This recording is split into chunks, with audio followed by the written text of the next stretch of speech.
為籌劃粵港澳三地首次聯合承辦嘅15運會同殘特奧會，全運會統籌辦已經成立2年幾，主要職能係聯繫相關政府部門同機構，亦都要同廣東同澳門緊密協調辦好賽事，讓運動員有最好嘅發揮，讓觀眾有最好嘅體驗。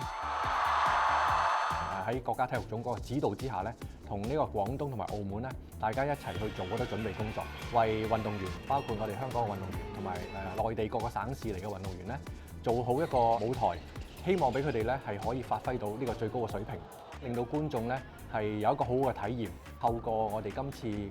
舉辦呢個全運會咧，係可以進一步推動我哋香港嘅體育發展，亦都可以加深我哋同大灣區個合作。